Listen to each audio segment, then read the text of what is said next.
네, 안녕하십니까. 의학 채널 비욘디 명승권 교수의 의학수다. 네, 14번째 시간. 명승권입니다. 반갑습니다. 오늘은 가벼운 음주가 제목은 건강에 미치는 영향으로 되어 있는데 좀 더 자세하게 말씀드리면 가벼운 음주, 암을 유발하는가, 암의 위험성을 높이는가, 이 주제를 갖고 이야기를 해보겠습니다. 지난 시간에 제가 술과 건강, 음주와 건강에 대해서 말씀드렸죠. 그러면서 얘기했던 것 중에 하나가 일단 과도한 음주는 당연히 여러 가지 질병의 위험성을 높인다. 특히 알코올 중독, 그렇죠?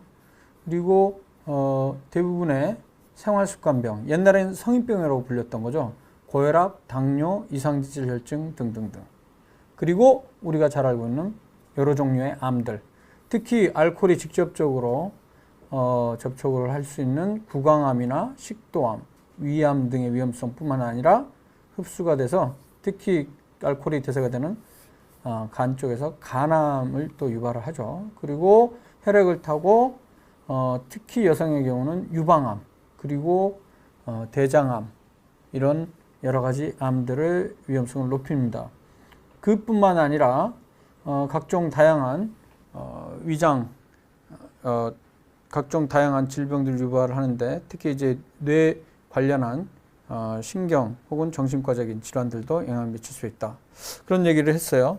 그러면서 이제 더욱더 중요하게 말씀드렸던 게 담배와는 좀 다르게 담배는 한 개비, 두 개비를 피우더라도 여러 가지의 질병의 위험성, 특히 암 중에서도 폐암의 위험성이 일직선으로 이렇게 올라가잖아요. 그러니까 한두 개비에 담배도 해롭다. 이렇게 이미 잘 알려져 있습니다. 그래서 무조건 금연이 정답인데 술 같은 경우는 좀 독특하게 특히 가벼운 음주의 경우는 특히 혈관 질환들인 심혈관 질환, 대표적으로 관상동맥 질환이 있죠. 심장에 협심증이나 심근경색, 그리고 뇌혈관 질환, 뇌경색이나 이런 것들 통칭해서 심혈관 질환이라고 하는데 이런 심혈관 질환의 위험성이 하루에 약 2표준 잔, 알코올 농도로 따졌을 때 20g 내외 정도에서 오히려 20% 정도 심혈관 질환의 발생 위험성이 낮아진다고 그랬죠. 하지만 다시 또 음주의 양이 증가하게 되면 이제 중간 과도한 음주 이상 하게 되면 다시 심혈관 질환 위험성이 높아진다. 그래서 어쨌든 술은 가능하면 안 하는 게 좋은데 하더라도 소량의 적정 음주를 하는 게 필요하고 과도한 음주는 금해된다 이런 얘기를 했죠. 그래서 심지어 적정 음주에 대한 개념까지 moderate consumption of alcohol이죠. 그런 개념까지 현재까지는 존재하는 상태입니다. 그래서 남성은 2표준 잔, 여성은 1표준 잔 정도를 일주일에 2회나 3회 정도까지를 적정 음주라고 나라마다 규정을 하고 있습니다. 또 나라에 따라서 남성의 경우는 2잔이 아니고 예를 들어 네덜란드나 프랑스 같은 경우는 3잔, 4잔이 적정 음주라고 할 정도로 나라마다 좀 다르고요. 그런 얘기를 하면서 마지막에 또 이제 제가 문제 제기를 했던 게 그런데 가장 최근 몇 년 전에 음주에 관련한 암 예방 수칙에 있어서 음주에 관련해서 음주 같은 경우도 이전에 남성은 2표준 잔 그리고 여성은 1표준 잔까지 규칙에 나와 있었어요. 하지만 2015년경부터 아예 그 수칙이 좀 더 강화가 돼서 엄격하게 바뀌어서 암 예방을 목적으로 한다면 한두 잔의 술도 피하라, 술 먹지 마라로 바뀌었다는 거죠. 그런데 이 내용과 관련해서 뒷이야기들이 좀 있습니다. 그리고 현재 좀 논쟁이 되는 부분들도 있고요. 그 논쟁이 되는 논쟁의 또 핵심에 제가 좀 끼어 있다고나 할까? 이렇게 좀 말씀을 드리고 있습니다. 오늘 그 얘기를 좀 해볼까 합니다. 자, 제목. 가벼운 음주도 암을 일으키나. 자, 이거 하기 전에 오늘 시청자분들 어느 분 들어오신지 확인해 볼까요? 동백꽃님 들어오셨고요. 반갑습니다. 플라워 헤이터. 꽃을 미워하는 사람인가요? 들어오셨고, 코로나 이겨자. 홍콩 할매님도 들어오셨고 반갑고요. 안남주님, 장길남님, 우리 패친이시군요. 아롱이님도 들어오셨습니다. 네, 반갑습니다. 일단 질문 하나 들어와서 요거 하고 바로 본론으로 들어갈게요. 홍콩 할매님이 와인은 좀 낫다는 이야기 있고 농약 때문에 더 나쁘다는 이야기도 있는데 뭐가 정답일까요? 지난 시간에 제가 와인에 대해서 말씀드렸습니다. 프렌치 패러독스라고 해서 프랑스 사람들의 역설인데, 프랑스 사람들이 기름진 음식을 많이 먹는데도 불구하고 일반적으로 최근까지도 기름진 음식을 먹으면 심혈관절암 위험성 높아지는 건데 알려져 있는데, 이 사람들이 프랑스 사람들이 다른 유럽 국가에 비해서 심혈관절의 빈도가 상당히 낮은데, 그 이유가 프랑스 사람들이 와인을 많이 먹어서 그런 것 아니냐, 그 얘기가 바로 프렌치 패러독스라고 했죠. 근데 그것과 관련해서 와인만 뭐 심혈관 질환의 위험성 낮추는 게 아니라 와인이든 맥주든 혹은 뭐 독주, 리커, 이런 스피릿이라고도 하죠. 양주, 이런 것들 주종에 상관없이 적정량의 음주는 심혈관절의 위험성을 낮추는 거로 최근에 연구 결과가 나왔다. 그래서 와인이 좀 더 뭐 심혈관절에 좋다, 이런 근거는 아직까지 없다고 말씀드렸죠. 그리고 하나 또 추가한다면 기름진 음식을 먹으면, 즉 지방, 포화지방이나 지방을 많이 먹으면 심혈관절의 위험성이 높아진다고 그동안 학계에서도 알려져 왔지만, 가장 최신의 연구 결과들을 종합해 보면요, 지방의 종류가 여러 가지가 있는데, 일단 식물성 지방인 불포화 지방산, 그러니까 오메가3부터 해서 오메가6 이런 불포화 지방산 계열은 식물에 많은데, 혹은 이제 그 생선에 등푸른 생선에 많이 들어있죠. 이런 것들은 오히려 해롭지 않다, 오히려 도움이 된다, 이렇게 나오고 있고, 동물에 많다고, 조금 더 많다고 알려진 포화지방의 경우도 심혈관절의 위험성은 높이지 않는 거로 나옵니다. 그럼 뭐가 높이느냐? 바로 유일하게 트랜스 지방산, 즉 우리가 기름 같은 거를 여러 번 반복해서 튀기거나, 혹은 그 옛날 우리 많이 사용했던 마요네즈 같은 거나, 아니면 약간 고체형 기름 있죠.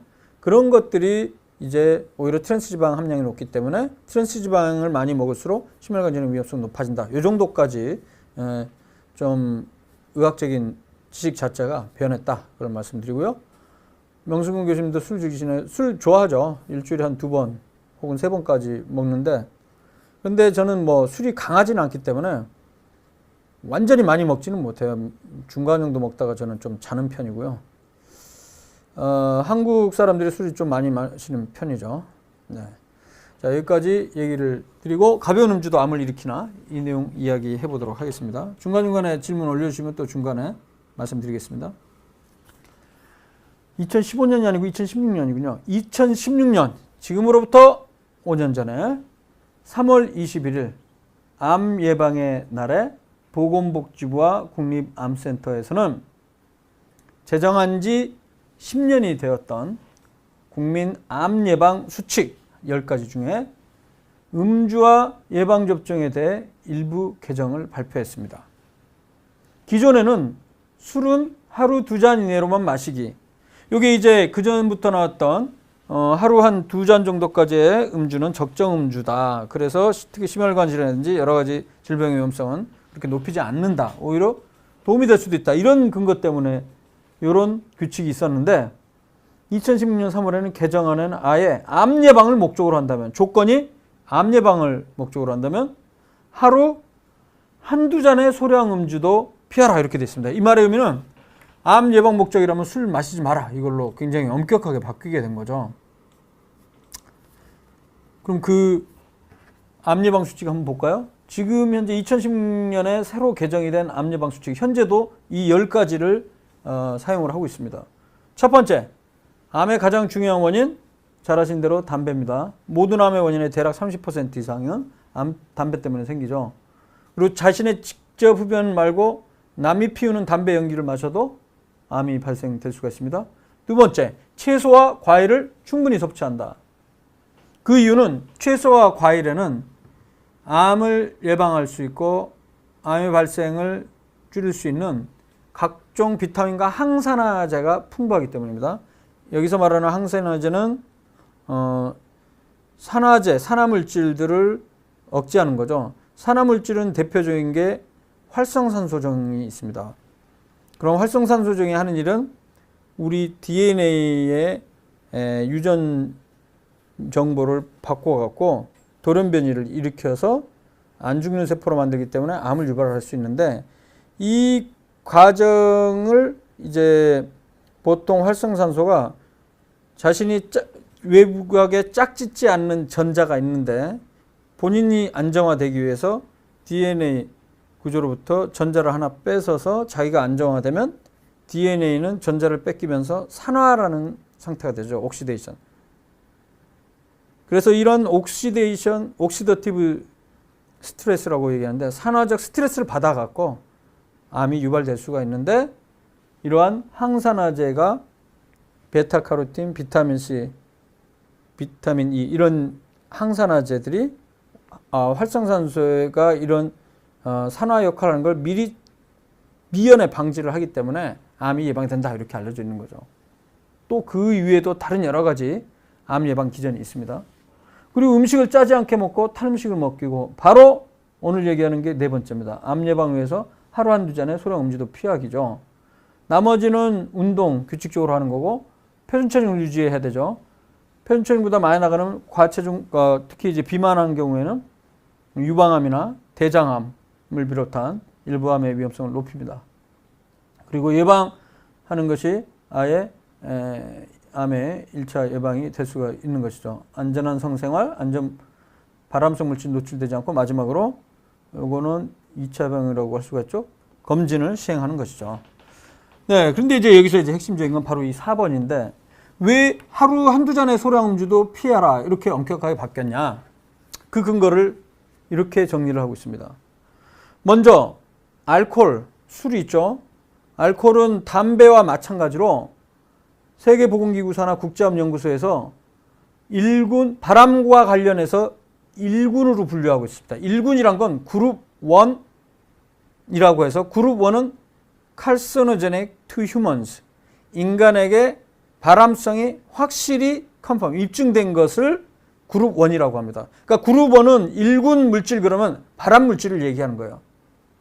그러니까 그렇다고 해서 1군 발암 물질이 있고 2군 발암 물질이 있고 이런 개념을 합니다. 그걸 잘못 그렇게 방송에서 이야기하는 경우가 있는데, 의사들조차도 그런 건 아니고요. 1군은 아예 발암 물질인 거고요. 그 다음에 2군이 있습니다. 그룹 2. 그룹 2는 2군 중에 A와 B가 있는데, A는 발암 추정 물질, probably carcinogenic이라고 얘기하고, 그 다음에 그룹 2, 2군의 B는 possibly carcinogenic, 발암 가능 물질. 추정 물질이랑 가능 물질이랑 무슨 차이가 있냐? 비슷하죠. 비슷한데 그룹 2 A에 해당하는 추정은 좀 더 발암성이 높다고 판단이 되는 거예요. 평가를 했을 때. B는 그거보단 낫지만 그래도 가능한 물질이고, 그리고 그룹 3, 그룹 3 같은 경우에는 발암성이 확인할 수 없는 것, 발암 물질로 분류할 수 없는 것들로 이렇게 되어 있습니다. 그래서 핵심은 음주는 1군 물질, 즉 발암 물질로 분류되는데, 여기에 들어가 있는 게 대표적으로 담배도 이 안에 들어있고 헬리코박터 파일로리 균도 들어가 있죠. 그래서 음주는 발암 요인으로 어떤 암을 유발시키느냐, 이렇게 이야기하고 있습니다. 구강암, 인후암, 후두암, 식도암, 간암, 유방암, 직장암, 대장암 발생 위험 증가합니다. 근데 여기서 핵심은요, 술 자체가 양에 따라서 과연 암을 유발하는데, 아주 소량의 술도 과연 암을 유발하느냐, 그렇다고 볼 수는 없습니다. 지금 이 1군에 들어가 있는 발암 물질들이 담배 포함해서 어떤 발암 물질이라도요, 발암 물질로 알려진 거라 하더라도 아주 소량 한두 번 익스포저 노출된 거로 바로 암이 생기지는 않습니다. 중요한 건 이러한 물질들의 지속적으로 양쪽으로 많이 오랫동안 노출이 되면 암이 생길 수 있는 거죠. 그래서 보통의 경우는 음주 같은 경우는 과도한 음주, 담배 같은 경우도 사실은 담배 개비수가 많아지면 높게 돼 있지만은, 담배는 독특하게요, 1개비에서 5개비 사이, 사실 많지는 않거든요. 그렇지만 이것을 매일매일 몇십 년 이상 오랫동안 노출하는 경우에는 암의 위험성이 좀 높아지는 거로 최근 연구 결과는 밝혀졌기 때문에 담배는 아주 소량의 노출도 피하라 이렇게 되어 있는 거죠. 그러니까 그 발암 물질에 따라 그게 조금씩 다릅니다. 약간. 근데 음주의 경우는 어떠냐? 소량의 음주는 그렇게 높이지는 않는 것으로 그전부터 알려져 있지만 그래도 술을 많이 마시면 이런 암들의 위험성이 높아진다는 거죠. 그런데 그런 와중에 유럽, EU, 유러피언 유니언, EU에서 암 예방 공고 사항이 2015년에 캔서 에피디미올로지라는 암 역학이라는 의학 학술지에 발표가 됐는데 스코시안티라는 저자 등이 여기다가 공고사항을 정리해서 발표를 했습니다. 그래서 이거는 공식적인 EU의 암 예방 수칙인데요. 여기에 뭐라고 나왔냐면 2003년에는 기존에 남자 2잔, 여자 1잔 이내였는데 암 예방을 목적으로 하면 음주하지 말 것으로 개정한다. 이게 새롭게 나오게 된 거예요. 그럼 이러한 개정이 된 의학적 근거는 뭐냐? 분명히 근거가 있겠죠. 연구 결과가. 그 연구 결과가 대표적인 게 2013년도에 바그나르디라는 사람들 저자가 애널즈 오브 온콜로지, 종양학 연보라는 종양학 분야에서는 굉장히 알아주는 저명한 종양학 의학 학술지입니다. 저도 좀 자랑을 하면 이 저널에 한 2개, 3편 정도의 메타 분석을 실은 적이 있습니다. 지금까지. 어쨌든 여기에 메타 분석이 발표됐었어요. 이 메타 분석 제가 맨날 하는 얘기죠. 저의 전문 분야입니다. 메타 분석이란 거는 개별 연구 결과를 종합하는 거예요. 여기서는 가벼운 음주가 암을 유발하느냐는 이 주제를 갖고 이 주제로 이루어진 개별 연구들을 다 종합해서 메타 분석 결과를 발표했어요. 상당히 많은 100여 편 이상의 논문을 종합한 거예요. 그 결과 가벼운 음주, 여기서 양을 얘기하면 1표준잔, 알코올 기준으로는 12g입니다. 제가 지난 시간에 알코올 12g 정도면 1표준잔이라고 그랬죠. 그럼 캔 맥주로 어느 정도 된다고 그랬죠? 355cc, 보통 작은 캔에 4.5% 알코올 농도니까 대략 15ml, 15cc의 알코올이 들어있는데 이걸 비중 0.8을 곱하면 무게로 따지면 12g 정도가 되거든요. 그러니까 여기서 말하는 가벼운 음주는 하루에 한 캔 정도의 가벼운 음주를 하는데도 암 발생 위험이 어떻게 됐다? 구강 인도암이 17% 높아진다. 여기서 퍼센트는 술 안 마시는 사람과 비교하는 거예요. 그러니까 비음주자랑 비교했을 때 하루에 한 잔 정도의 가벼운 음주를 하는 사람은 구강 인도암 17%, 식도암은 무려 30%, 유방암도 5%, 간암 8%, 대장암 7% 증가했다고 이 바그나르디의 메타 분석에 이렇게 나와 있기 때문에 이것과 몇 개 또 메타 분석을 근거로 해서 EU에서는 2015년에 새롭게 암 예방 수칙을 개정을 했어요. 어떻게? 가벼운 음주도 암을 유발한다. 사실 이러한 내용을 근거로 해서 보건복지부와 국립암센터에서는 2016년 3월 달에 보도 자료를 내고 이렇게 발표를 했어요. 하루 한두 잔의 소량 음주도 피해야 한다. EU에서도 그렇게 바꿨기 때문에. 그런데 제가 이때 이 내용을 막 보도자료 나오기 전에 보도자료 막 발표됐을 때 일요일 날 아침에 오전에 집에서 이제 있는데 중앙일보인가요? 중앙일보 기자로부터 연락을 받았어요. 이번에 국민 암 예방 수칙이 개정이 되는데 이 기존에는 술은 한두 잔 이내로 마셔도 된다고 했는데 10년 만에 갑자기 한두 잔의 소량 음주도 절대 마시면 안 된다라고 바뀌었는데 이것에 대해서 코멘트를 해달라고 저한테 연락이 왔어요. 그래서 이렇게까지 된 거 저는 잘 모르는데 제가 한번 좀 알아보고 연락드리겠습니다. 그래서 제가 바로 이 배경들을 알아보기 시작했습니다. 그래갖고 알아봤는데 이 부분과 관련해서는 제 메타 분석 학자의 견해로 봤을 때 이 부분은 좀 문제가 있어 보인다고 제가 생각을 했습니다. 그 내용을 지금부터 말씀드릴게요. 자, EU 새로운 암 예방 수칙 2015년에 개정된 거 어떤 문제가 있느냐? 크게 두 가지였습니다. 제가 판단해 볼까요? 첫 번째, 각 암종별로 환자 대조군 연구라는 것도 있고 코호트 연구라는 것도 있는데 이 연구 종류를 불문하고 그냥 무작정 합쳐버렸습니다. 이 합친 연구 결과만 갖고 결론을 내린 거고요. 그게 아니고 환자 대조군 연구만 종합한 거랑 코호트 연구만 종합한 거랑 차이가 있다면 코호트 연구 결과가 좀 더 근거 수준이 높기 때문에 이 연구 결과를 코호트 연구 결과를 종합한 거를 기준으로 해야 된다라는 게 첫 번째 주장이고요. 두 번째, 일부 암의 경우에는 EU 암 예방 수치 그리고 그 이전의 메타 분석들이 가벼운 음주가 아닌 중등도 음주, 즉 한 잔이나 두 잔도 아니고 두 잔 이상의 좀 더 많은 양의 음주를 했을 때 암이 몇 퍼센트 높이냐 이 자료를 잘못 갖다가 인용했다. 잘못 인용했다. 이 부분을 제가 지적을 했습니다. 이건 문제가 있는 거죠. 자, 왜 그러냐? 자, 우리 시청자분들은 이제 이 내용을 제가 너무 여러 번 얘기를 했기 때문에 아시는 분들이 있을 거예요. 하지만 시간이 지나면 또 본인 전문 분야가 아니면 또 까먹을 수 있기 때문에 제가 다시 한번 말씀을 드리겠습니다. 자, 여기서 잠깐 근거 수준 피라밋이 굉장히 중요합니다. 의학자뿐만이 아니라 우리 의사들뿐만 아니라 심지어 우리 국민들도 이 개념을 저는 좀 알았으면 좋겠어요. 왜 그러냐면요.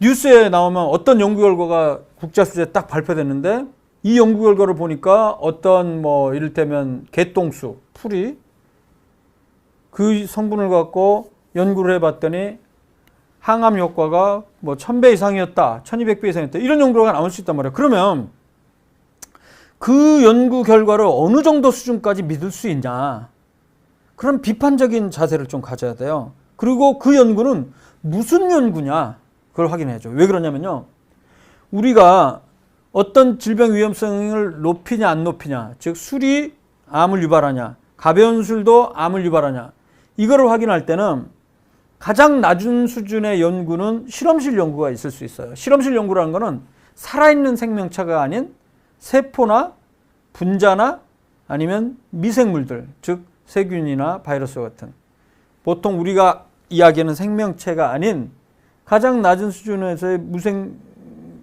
물질을 갖고 실험실 조건 하에서 연구하는 거예요. 그러니까 시험관이나 아니면 세포 배지에서 소량의 알코올을 갖고 과연 어떤 발암 가능성이 있냐, 암세포 숫자를 늘릴 수 있냐, 이런 연구를 한다면 이건 실험실 연구인데, 이 실험실 연구에서 만약에 소량의 음주가 암 발생을 높였다 그렇게 나오면 그건 단순히 현재 실험실 연구 상태이기 때문에 살아있는 생명체인 그 다음 단계로 쥐가 대표적이죠. 동물 중에는 쥐를 대상으로 한 동물에서도 그런 연구 결과가 나오는지, 일관된 결과가 나오는지 확인해 봐야 됩니다. 그래서 실험실 연구보다는 동물 실험 연구가 근거 수준이 높고 단계가 높고 좀 더 신빙성이 높다 이렇게 생각할 수가 있죠. 문제는 이 쥐를 대상으로 한 동물 실험에서도 어떤 효과가 있거나 위험성을 높인다 혹은 위험성을 낮춘다는 연구 결과가 나온다 손 치더라도 여전히 사람을 대상으로 하지 않은 제한된 조건 하에서 쥐라는 동물을 대상으로 시행한 연구이기 때문에 이 연구 결과를 사람에게 곧바로 적용 확장시키면 안 된다는 거예요. 가능성은 존재를 하지만. 그래서 그 다음에 해야 되는 건 뭐냐면 사람을 대상으로 해서 시험을 해봤는데 대표적인 게 임상시험이 있죠. 임상시험이란 건 사람 대상으로 한다는 거예요. 하지만 이런 식으로 적은 양의 술을 갖고 암을 유발하는 이런 주제를 갖고 하는데 사람을 모집해서 한 10년 동안 암 발생하는데 최소한 몇 년 이상 걸리잖아요. 5년에서 10년 동안 보는데 한쪽 그룹은 몇백 명, 몇천 명은 술을 절대 못 먹게 하고 한쪽 그룹은 술을 하루에 한 잔씩만 소량씩 먹게 하든가 두 잔씩 먹게 하든가 이런 걸 한다고 쳐봐요. 가능하지가 않죠. 연구 설계에 있어서 이런 거는 윤리적으로 문제가 있기 때문에 할 수가 없는 거예요. 그럼 임상시험이 안 되면 어떤 시험을 할 수가 있냐? 바로 그냥 관찰하는 거예요. 그걸 그래서 관찰 연구라고 하는데, 관찰 연구, observational study. 관찰 연구의 가장 대표적인 게 환자 대조군 연구와 코호트 연구라는 방법이 있어요. 나머지 연구 방법들인데 이건 지금 현재 중요하지 않으니까 환자 대조군 연구와 코호트 연구 방법만 좀 말씀을 드리겠습니다. 이 부분이 굉장히 중요합니다. 오늘 제 주장을 이해를 하시기 위해서는. 근데 이 내용을 모르면 이해하기가 좀 어려울 수 있기 때문에 설명드리는데, 일단 잡아봅시다. 음주 양에 따라서 유방암이 생기냐 안 생기냐 이걸 연구하려면 어떻게 됩니까? 일단 임상시험을 하려고 하면 그건 불가능하다고 그랬죠. 윤리적으로. 그러면 어떻게 하면 되냐면 이렇게 하면 됩니다.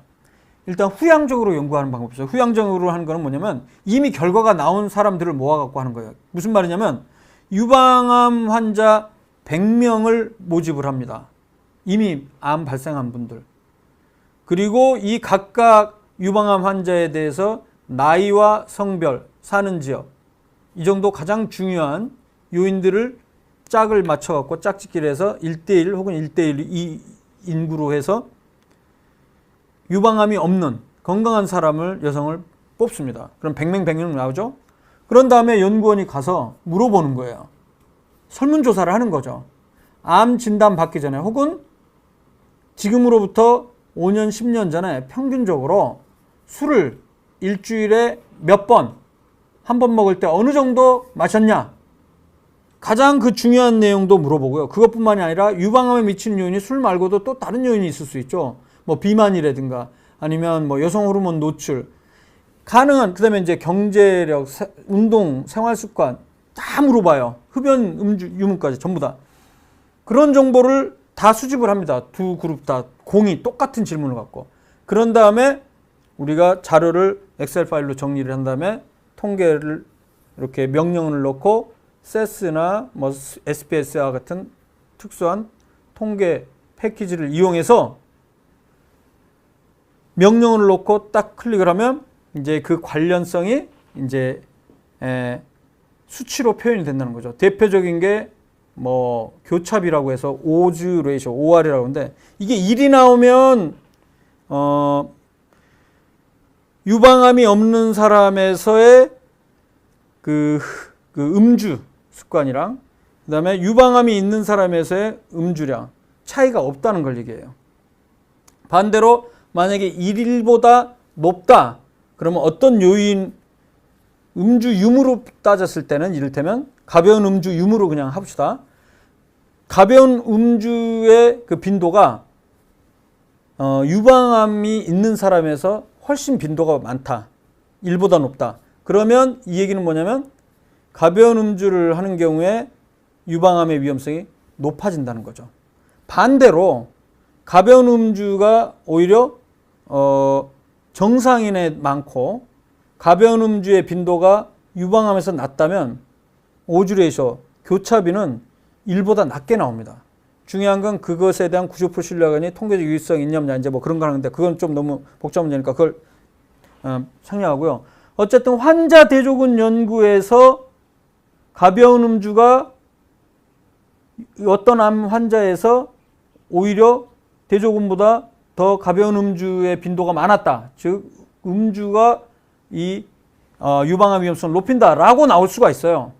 근데 문제는 이 환자 대조군 연구란 거는 이미 발생한 암 환자에 대해서 지나간 날들 몇 년 전에 생활 습관을 물어보기 때문에 회상에 오류가 생길 수가 있어요. 그것을 이제 회상 빗들림, 회상 편향이라고 그러는데 그거를 이제 리콜 바이어스라고 합니다. 혹은 100명의 유방암 환자를 그리고 100명의 정상인을 뽑는 상황에서 어떤 특정 병원이나 지역에 있는 사람들을 하게 되면 대표성이 줄어들 수도 있고요. 아니면 목표 집단을 뭐 200명씩 상정을 해갖고 했는데 결과적으로 최종적으로 연구 결과에 들어온 사람들이 두 그룹에 있어서 불균등하게 예를 들어서 유방암 환자군에서는 90%가 참여하게 되고 정상인에서는 뭐 거의 100%가 참여하면 이 둘 차이 때문에 이게 대표성이 떨어질 수가 있거든요. 그걸 이제 실렉션 바이어스, 선택 편향 이런 문제들이 있을 수 있기 때문에 한마디로 얘기하면 정확도 자체가 떨어질 수가 있어요. 신뢰도가. 그래서 이걸 극복하고자 나온 좀 더 나은 연구 방법이 뭐냐면 코호트 연구라는 방법이 있어요. 코호트라는 거는 공통된 특징을 갖고 있는 집단이라는 뜻인데 대표적으로 직업이라든가 지역 등을 중심으로 해서 공통된 특징을 만드는 거죠. 그래서 의사면 의사 코호트, 간호사면 간호사 코호트, 혹은 뭐 폐경 여성들 코호트, 혹은 지역별로 하면 아시아 코호트, 우리나라는 강화 코호트. 그래서 보통 이 코호트의 연구 대상자 숫자는 수백, 수천 명뿐만 아니라 수만 명, 수십만 명, 또 기백만 명까지 가는 경우도 있습니다. 이렇게 많은 사람들을 일단 지금 현재 전부 다 그 현재의 생활 습관과 여러 가지 암에 영향을 미칠 수 있는 생활 습관 요인을 다 기록을 한 다음에 지금부터 시작해서 5년이나 10년 후에 얼마나 그 위험 요인에 따라서 유무에 따라서 혹은 노출의 양에 따라서 암 발생이 몇 배나 차이가 있는지 상대 위험도를 구하는 그런 방법이 바로 코호트 연구인데, 일반적으로 환자 대조군 연구에서 어떤 질병 위험성이 높다라고 나온다 할지라도 코호트 연구에서 높지 않다고 나온다고 쳐봐요. 같은 주제를 갖고. 그러면 일반적으로는 환자 대조군 연구보다는 코호트 연구가 훨씬 더 신뢰도가 높고, 그래서 코호트 연구 결과를 더 믿어야 된다는 게 일반적인 이야기입니다. 그래서 이런 기초적인 지식을 근거로 해서, 자, 더 중요한 거는 같은 환자 대조군 연구라 하더라도 같은 주제를 갖고 있어도 연구 결과가 다르게 나올 수 있어요. 그럴 때는 이걸 또 종합한 메타 분석이 더 중요한 거고요. 그다음에 코호트 연구라도 또 연구 결과가 다르게 나올 수도 있는데 이 코호트 연구를 또 종합한 메타 분석이 좀 더 근거 수준이 높습니다. 그런데 중요한 건 환자 대조군 연구와 코호트 연구를 뭉뚱그려서 연구 디자인이 좀 다른 건데 합쳐갖고 결론을 내는 거는 일단 주의가 필요하고, 그거는 오류의 위험성이 높아질 수 있다. 이거를 미리 말씀을 드립니다. 자, 그러면 어떤 문제가 생겼냐. 이게 2015년도 스코시안티 등이 캔서 에피데미올로지라는 학술지, 역학지에 발표한 European Code Against Cancer Fourth Edition, Alcohol Drinking and Cancer. 그러니까 유럽 암 예방 수칙 4판, 주제는 술과 암, 알코올 드링킹과 캔서에 대해서 기존에 나온 연구를 다 종합해서 컨센서스를 만들어서 이 공신력 있는 단체에서 정리를 해서 결론을 냈습니다. 여기서 어떻게 결론을 내렸느냐, 이 테이블 1에 보면 요약을 이렇게 하고 있습니다. 자, 암 중에 오랄 캐비티, 오랄 캐비티라는 거는 구강암을 얘기하는 겁니다. 구강암은 RR, 이게 뭐냐면 상대 위험도예요. 상대 위험도. 상대 위험도란 거는 술을 전혀 안 마시는 사람에 비해서 술을 마시는 사람이 얼마나 암의 위험성이 몇 배가 높냐인데, 여기에 보면 light drinkers라고 돼 있죠. 그러니까 이제 가벼운 음주하는 사람들. 근데 그럼 가벼운 음주의 기준이 뭐냐? 여기에서는 하루에 1표준잔 혹은 알코올량으로 12.5g으로 제시를 했습니다. 제가 이전에 얘기했던 대로 보통 그 1표준잔은 알코올 12g, 캔맥주 355cc 한 캔 정도라고 얘기했죠. 그러니까 이 연구 결과는 기존에 나온 연구 결과를 종합해 보니까 전혀 술을 안 마시는 사람보다 그 1표준잔 정도, 한 잔 정도를 하루에 마시는 사람이 얼마나 구강암 위험성이 높았냐? 이 투라티라는 논문에 근거해서 1.17배 높다. 17배 높다는 거는 17% 높다는 거예요. 그 다음에 또 다른 사람의 오로파린지알 캔서. 그러면 구강 인두암입니다. 이거는 이제 인두암이 추가된 건데, 투라티라는 사람, 그 학자가 제기한 거에 보면 2.5배 높은 거로 나와요. 그 다음에 이 뒤에 괄호에 나와 있는 거는 95% 신뢰 구간인데요. 이 신뢰 구간 안에, 일이 포함되지 않으면 통계적으로 의미가 있는 겁니다. 즉, 제일 낮은 하한값 자체도 1을 넘어서는 2.15니까 상당히 유의한 거거든요. 통계적으로. 2.5배란 말은 155% 추가적으로 높다는 의미예요. 이것뿐만이 아니고 여기 보면 콜로렉탈 캔서, 그러니까 대장암의 경우도 1.21배, 21% 높고, 그 다음에 리버, 간암 같은 경우에도 19% 높고, 여성 유방암 같은 경우에도 바그나르디 논문에 의하면 5% 높인다. 이런 근거하에 구강암, 구강인두암, 그 다음에 대장암, 간암, 여성 유방암 이렇게 높다고 결론을 내린 거거든요. 그래서 제가 이 논문을 다시 한번 클릭해 들어가 봤습니다. 자, 이 논문이 뭐냐? 투라티, 2012년도 투라티라는 저자들이 쓴 알코올과 술과 그 다음에 구강암에 대한 메타 분석이에요. 자, 이거 보세요. 근데 이 표를 보니까 이렇게 나와 있어요. 모든 연구를 종합했는데 49편을 종합했는데 이 결과가 2.5배예요. 99% 신뢰도가 2.15, 3.02. 이 숫자가 어디서 나온 거죠? 여기 보면 투라티, 그러니까 암 예방 수칙 새로 개정할 때 근거가 된 게 바로 이 투라티라는 논문의 이 숫자인데, 근데 이 숫자는 무슨 논문이냐? 환자 대조군과 코호트 연구를 다 합친 겁니다. 49편. 그런데 여기 보면 분명히 이렇게 얘네들이 제시를 했어요. 환자 대조군 연구가 주로 연구인데 45편이고, 이거는 2.70배 높이는데 99% 신뢰도가 2.31에서 3.16. 통계적인 유효성이 있는 건 맞아요. 하지만 자, 중요한 건 이 네모입니다. 코호트 연구. 좀 더 근거 수준이 높은 코호트 연구죠. 이 코호트 연구 4편, 편수가 많지는 않지만 결론이 어떻게 되냐면 1.34배 높이긴 하지만은 95% 신뢰 구간에서 0.88에서 2.05. 즉 95% 신뢰 구간에 1이 포함되어 있는 상태이기 때문에 코호트 연구 결과만을 종합했을 때는 통계적 유의성이 떨어집니다. 물론 이런 비판은 가능해요. 논문 숫자가 적기 때문에 통계적 유의성이 정의가네요. 그럴 수도 있습니다. 그럼에도 불구하고 환자 대조군 연구가 주로였고, 이 환자 대조군 연구라는 것은 그 자체로 편향이 있을 수 있고, 그 다음에 근거 수준을 이야기했을 때 그렇게 높다고 볼 수 없기 때문에 이 연구만을 갖고 가벼운 음주가 구강인등함을 높인다라고 얘기하기에는 여전히 모자라다는 거죠. 또 하나 재밌는 거는, 흥미로운 거는 대장암의 경우에는 페르디코라는 사람의 메타 분석에서 1.21배 높인다, 21% 높인다고 그러는데 분명히 라이트 드링커라고 돼 있어요.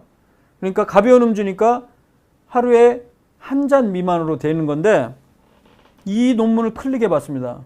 제가 왜 이렇게 했는지는 정확히 하기 위해서 해본 거죠. 그래갖고 클릭해서 이 논문을 찾아봤더니, 자, 1.21이라는 숫자는요, 가벼운 음주가 아니었어요. moderate drinking과 그 다음에 술을 안 마신 사람이 비교니까 이 아래쪽에 보면 light drinking.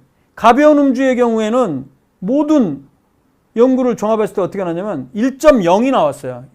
95% 신뢰 구간은 0.9에서 1.05니까 통계적 유효성이 없는 거예요. 그러니까 뭐냐면 가벼운 음주가 대장암 위험성을 높인다고 암 예방 수칙이 이러저러한 연구 결과에 근거해서 얘기를 했지만 가벼운 음주가 아니었고 마드리트 중등도 이상의, 즉 알코올 한 2잔 이상 먹는 가벼운 음주라고 볼 수 없는 그 자료를 잘못 인용했다는 거죠. 제가 이거를 일단 문제점을 찾아냈었고요. 두 번째, 사실 또 중요한 이 암 예방 수칙 바꾸게 된 배경의 가장 중요한 또 논문 중에 하나가 2013년도에 애널즈 오브 온콜로지에 발표된 메타 분석입니다. 이탈리아 바그나리디 등이 쓴 논문인데, 이 논문은 총 100편이 아니고 222편의 논문을 종합했어요. 어마어마하게 많은 논문들을 종합한 방대한 메타 분석이에요. 이 연구 결과에 이게 초록 요약 그 영어로 써 있는 건데요. 갑자기 논문 초록 그 영어 얘기하니까 그 생각이 드네요. 어느 대통령 후보 부인이 박사학위를 받는데 그 박사학위 논문 제목에 영어로 번역한 게 얼토당토하는 말도 되지 않는 번역. 그러니까 유지가 메인티넌스인데 그거를 영어로 번역한 게 YUJI로 그런 식으로 번역을 했는데 그게 학위 논문으로 통과됐다는 거죠. 물론 알파벳 뭐 오류가 누구나 있을 수 있어요. 완벽하지는 않죠. 제 박사 논문도 만약에 들여다보면 오타나 이런 게 있을 수 있겠죠. 그러나 그것뿐만이 아니고 이렇게 영어로 된 초록을 제가 읽어봤는데 문법적으로 말이 안 돼요. 무슨 말을 하는지 이해가 안 되는 거예요. 문장이란 게 사실은 주어가 있고 서술어 있고 목적어 있고 뭐 여러 가지 있는데 이 틀이 다 깨져 있는 그런 참 어이가 없는 그런 초록을 한번 봤었습니다. 아무튼 그게 이슈가 되는데, 아무튼 이런 논문들은 그런 걸 다 통과했기 때문에 괜찮은데, 여기에서의 핵심은요, 222편의 관찰 연구라면 환자 대조군 연구와 코호트 연구를 종합한 거예요. 그랬더니 가벼운 음주에도 암 발생 위험은 구강인두암 17%, 식도암 30%, 유방암 5% 증가한다. 이 내용을 갖고 또 우리 그 보도자료에서도 인용을 했는데, 볼까요? 자, 여기 보시면 이 바그나리디 메타 분석 자체에서도 연구 방법 설계에 따라서 코호트와 환자 대조군 연구를 분명히 구분을 해놨어요. 구분을 이렇게 해놓고도 자, 구강암 같은 경우는 어때요? 환자 대조군 연구는 1.22배 높이고 통계적 유의성 1.11에서 1.3으로 유의성이 높지만 코호트 연구만 했을 때는 1.01이고 거의 차이가 없고 통계적 유의성도 없고, 그러니까 이거는 차이가 있다고 볼 수 없는 거죠. 그 다음에 식도암도 마찬가지로 코호트 연구는 통계적 유의성 없어요.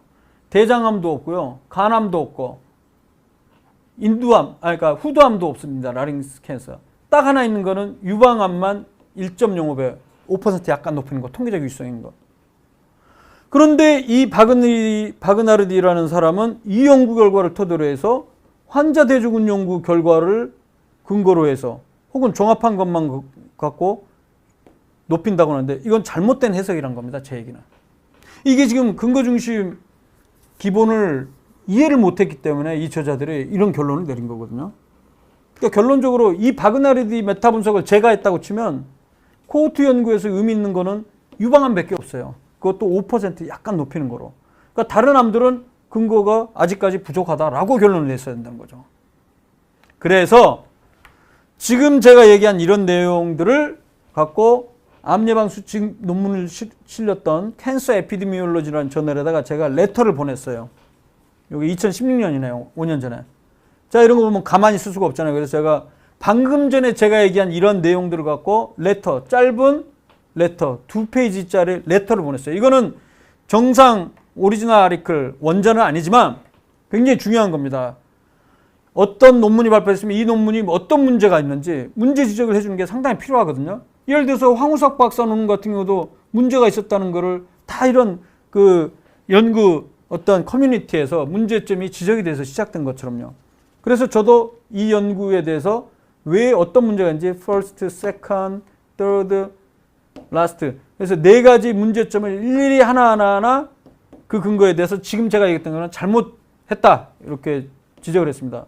그래서 이 저널사에서는 여기에 노트를 써놔서 퍼블리셔즈 노트 그래갖고 프로페서 명, 닥터 명이 제기한 이 문제, 프로페서 명이 제기한 것들이 근거가 있기 때문에 이걸 실었다. 그리고 저자들에게 기존에 EU 암 예방 수칙 넣었던 저자들에게 수정을 할 것을 요청을 했다.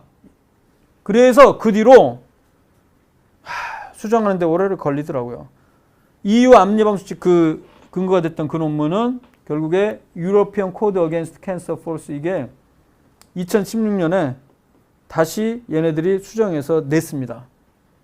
제가 얘기한 문제점을 일부 수정을 해서요. 하지만 수정을 하긴 했는데 암 예방 수칙 자체는 뭐 암 예방 목적으로 한두 잔의 술도 피하라 이거는 바뀌지는 않았어요. 그 부분은 참 제가 이해하기가 어려운데 어쨌든 제가 문제 제기했던 대로 좀 수정판이 여기에 게재가 됐습니다. 1년 있다가.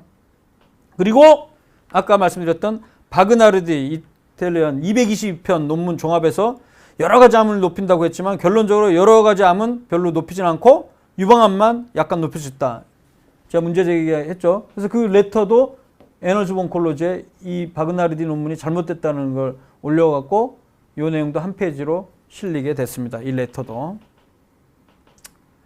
그래서 이제 여기서 끝낼 수는 없다. 그래서 저는 이 가벼운 음주 암에 대해서 기존의 메타 분석들이 정말 제대로 분석을 하지 못했고 해석이 잘못됐기 때문에 제가 다시 메타 분석을 했습니다.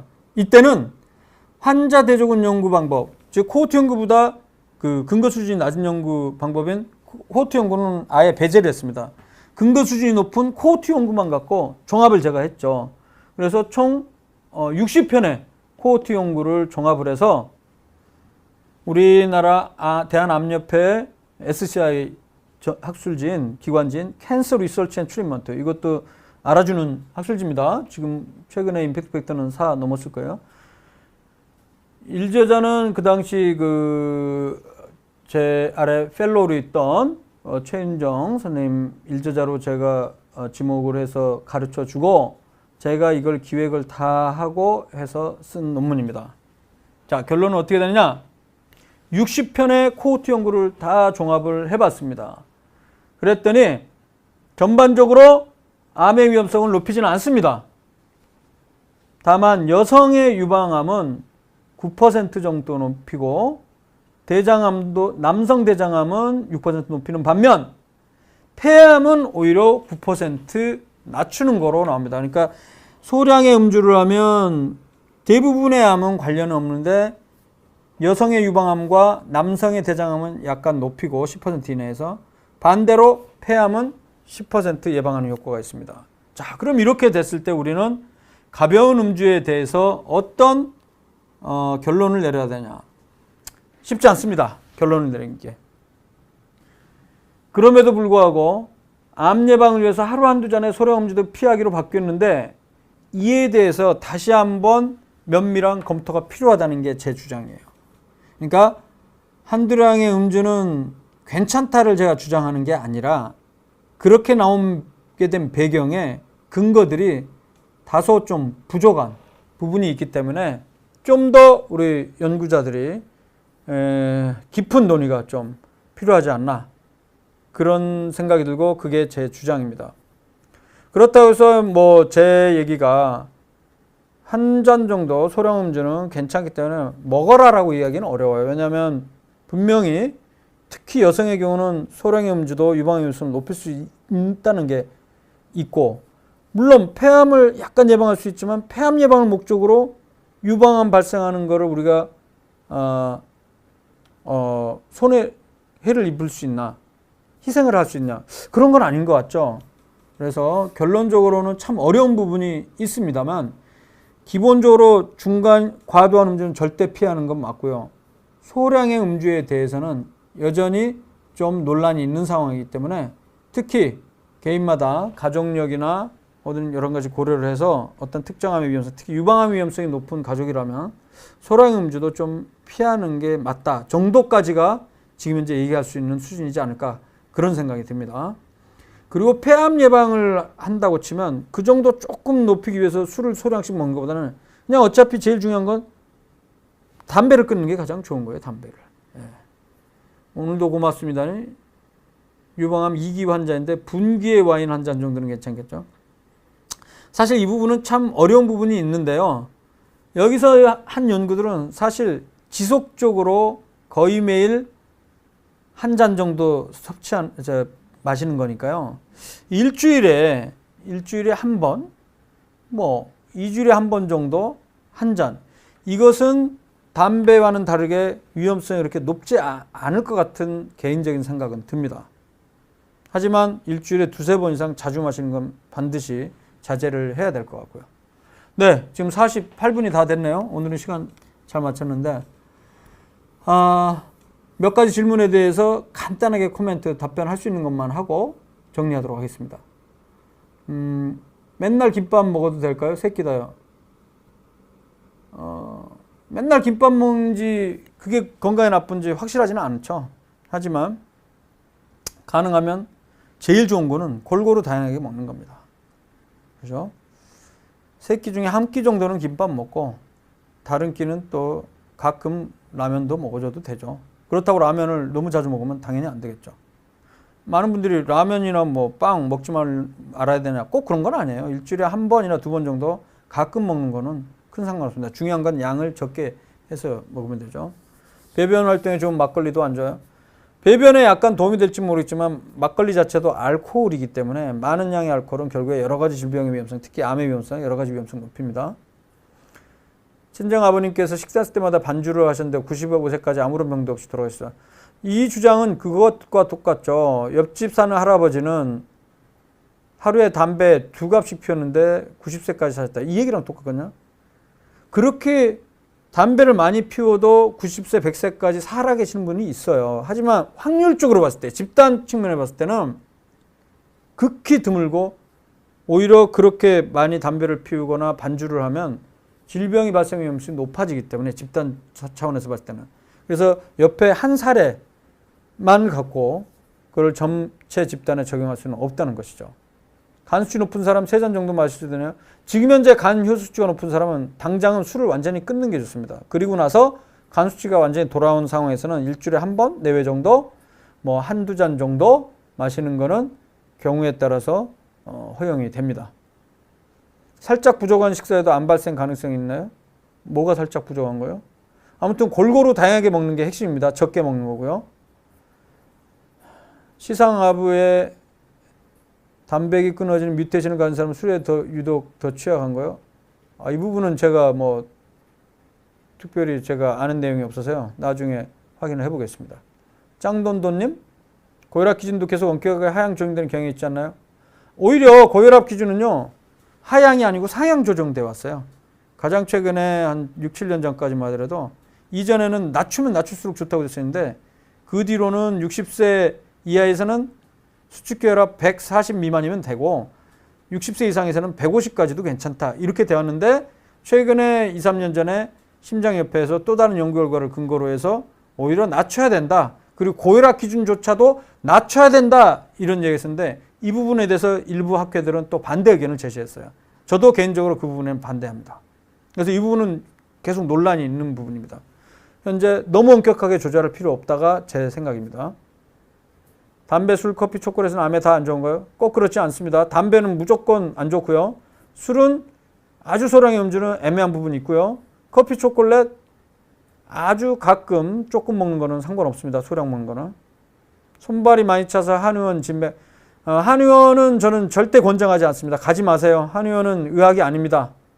과학이 아니니까 절대 한의사, 한의원, 한방 이런 거 보약 근거 없으니까 권장하지 않습니다. 네, 오늘 여기까지 하고요. 다음 주에 코로나에 대한 얘기 좀 한번 해야 될 것 같습니다. 아주 중요한 부분인데 지금 4단계까지 격상이 됐는데 저는 개인적으로 4단계 격상됨과 관련해서 이제 우리가 코로나에 대해서 좀 다른 방식으로 접근을 할 필요가 있다 그런 생각이 듭니다. 결론적으로 매일매일 코로나 환자 숫자 발표하는 거 이 부분은 저는 이제 하지 말아야 된다고 생각합니다. 중요한 건 치명적인 정도, 즉 사망률과 관련한 그런 부분이 더 중요하다고 생각하거든요. 분명히 치명률은 이전보다 더 많이 떨어졌습니다. 그리고 7, 80대의 연세 드신 분들이 대부분 거의 8, 90% 이상 예방접종을 함으로써 사망자 숫자가 굉장히 많이 줄었어요. 3분의 1 이하로 줄은 상황이기 때문에 저는 오히려 이제 경제도 뉴노멀로 다시 돌아가면서 새로운 방식의 방역 대책을 수립하는 것들이 필요하지 않을까라는 생각이 들어서 그 내용과 관련한 거 다음 주에 준비되면 이야기하도록 하겠습니다. 네, 오늘 들어와 주신 시청자 여러분께 감사드리고요. 다음 주에 다시 또 좋은 이야기로 찾아뵙도록 하겠습니다. 감사합니다.